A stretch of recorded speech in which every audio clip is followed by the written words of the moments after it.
નમસ્તે દર્શક મિત્રો, સ્કાય ન્યૂઝ વેબ ચેનલમાં આપનું સ્વાગત છે। મોંઘવારી સામે આજે દેશભરમાં હડતાલ રાખવામાં આવી હતી।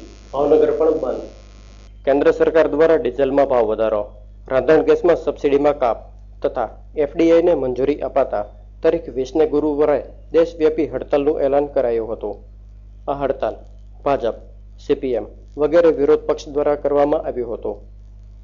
ભાવનગરમાં વેપારીઓએ, શાળા કોલેજ, વિવિધ સંસ્થાઓએ સ્વયંભૂ બંધ પાળ્યો હતો અને કેન્દ્રની કોંગ્રેસ સરકારના ભ્રષ્ટાચાર ખુલ્લો પાડ્યો હોય ડોક્ટર મનમોહન સિંહના રાજીનામાની પણ માંગ ઉઠવા પામી છે।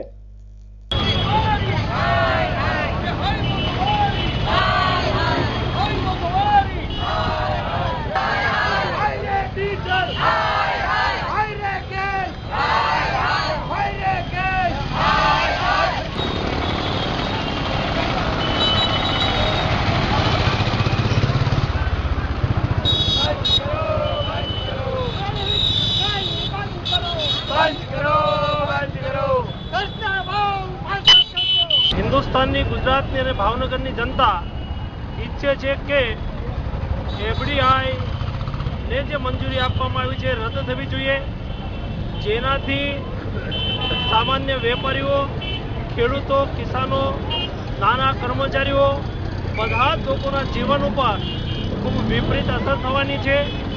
સાથે સાથે કેન્દ્ર સરકાર દ્વારા ડીઝલમાં જે ભાવ વધારો કરવામાં આવ્યો છે, ગેસના બાટલાનું રેશનલાઇઝેશન કરવામાં આવી રહ્યું છે, એનો ગુજરાતની જનતા, હિન્દુસ્તાનની જનતા ખૂબ સખ્ત શબ્દોમાં વિરોધ કરે છે, બતાવે છે। આજના બંધના સફળતા ઉપરથી સમગ્ર ભાવનગર મહાનગર બધા જ વેપારીઓ, બધા જ નાના લઘુ ઉદ્યોગકારો આ બંધના એલાનને ના समर्थन में रोड ऊपर आया है।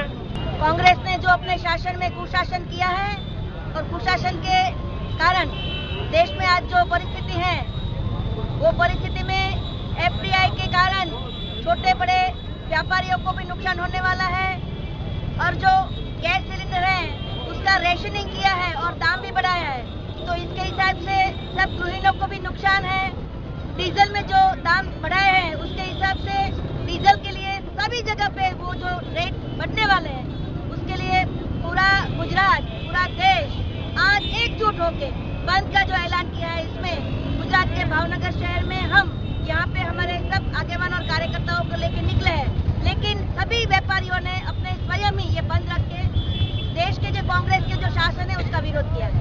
ભાજપ અને સીપીએમ દ્વારા ભાવનગરના ઘોઘા ગેટ ખાતે ભેગા થઈ કોંગ્રેસ સરકાર વિરુદ્ધ નારા લગાવાયા હતા અને વિરોધ વ્યક્ત કરાયો હતો।